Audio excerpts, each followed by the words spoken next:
Chris Christie, Republican mainstay, ex-governor of New Jersey, and lifelong Bruce Springsteen fan, has formally entered the 2024 presidential race, challenging Donald Trump, Ron DeSantis, and a host of others for a shot at the title.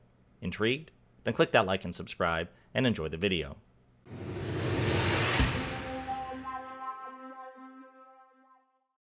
All right, folks, again, the roster for the 2024 presidential race is ever expanding, primarily on the Republican side. We had Mike Pence recently announced, and then Chris Christie as well. So Chris Christie, you may or may not remember, was the Republican governor of New Jersey, particularly during the Obama administration.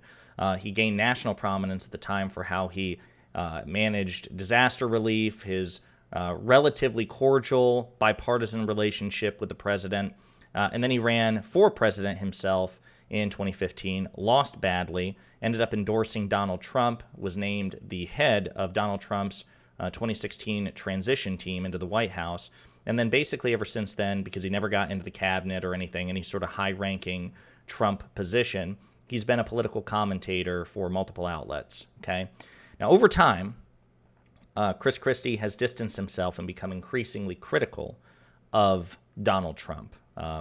Many years too late, indicating either a colossal weakness in terms of his judgment or just cowardice, one of the two.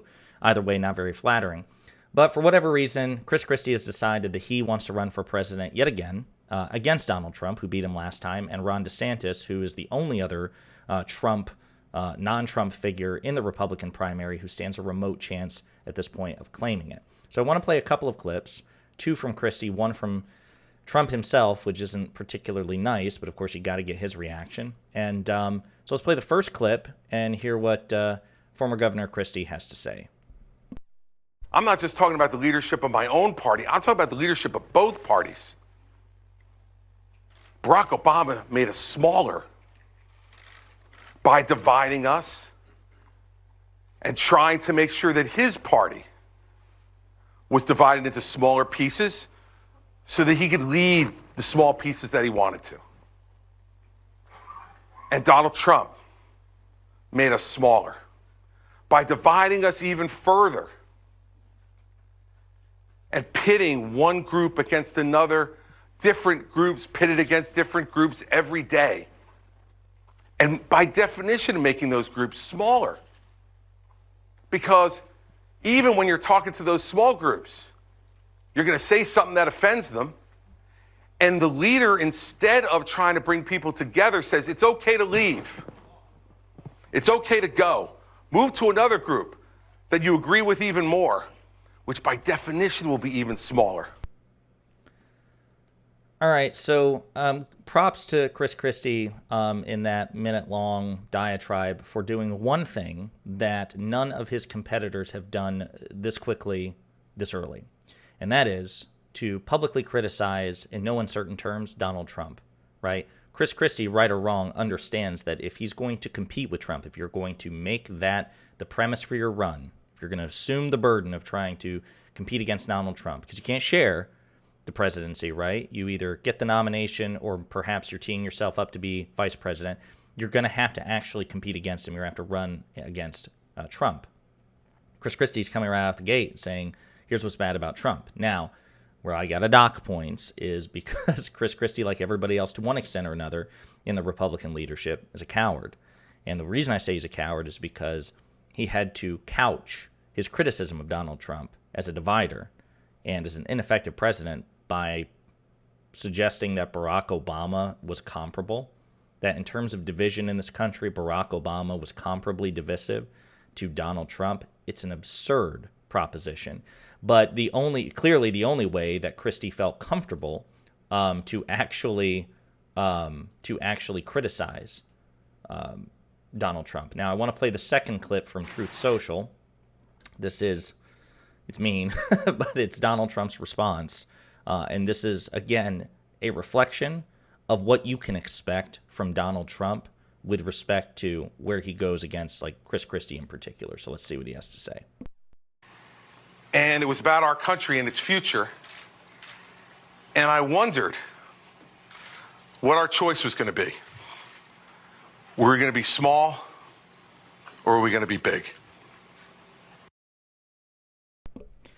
So again, that's the level of debate and commentary and insight that you can expect from Donald Trump, again, at least with regards to Chris Christie during this primary.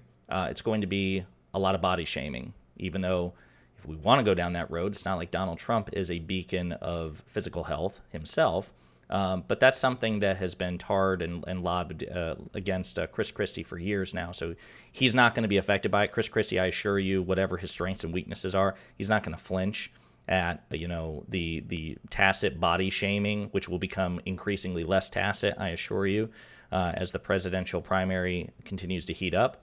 But again, notice how he doesn't even try to defend himself. It's just one cheap shot after another against Christie. Now, I want to play this other clip because it's probably the funniest of the three, and it's a bit self-deprecating, and it has something to do with, it's almost like an acknowledgement of his own political weakness. So let's play the clip.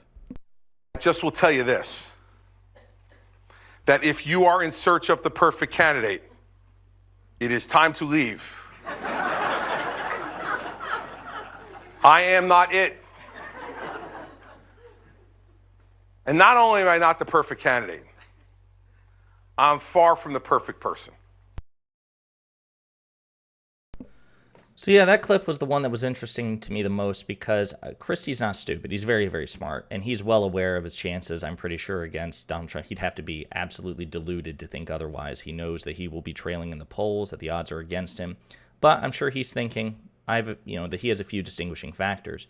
Number one, unlike any of the others, he's willing to call Donald Trump out to one extent or another right out the gate, number one. Number two, he's funny. Chris Christie has a good personality. He's, a lot of people on, I don't want to say the left, but the rightward, the most rightward parts of the left, or the most leftward parts of the right, whatever you want to call it, people who tend to be more moderate, tend to like Chris Christie.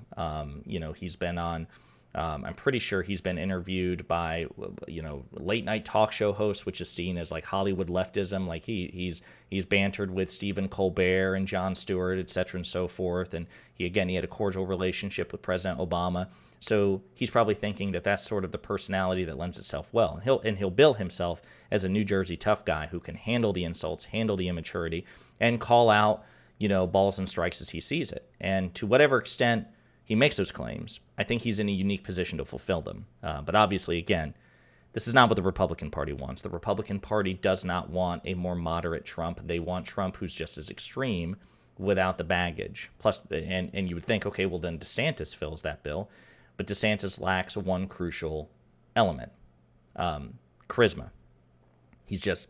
Trump has this, to whatever extent it is bizarre to us, and I know it's bizarre to me, Trump has by definition a charisma with millions upon millions of Americans that somebody like Ron DeSantis and somebody like Mike Pence simply lack. Chris Christie has that sort of like jovial charisma. Again, he's very well liked. You give him a platform, but he just lacks all the other particulars as well. So for my money, this again is yet another doomed campaign, but we'll see what happens. I'm sure it will make for great content, especially if and when Trump and Christie ever share the same stage, which may or may not happen. But the more that these two come into direct conflict, there's going to be some great content.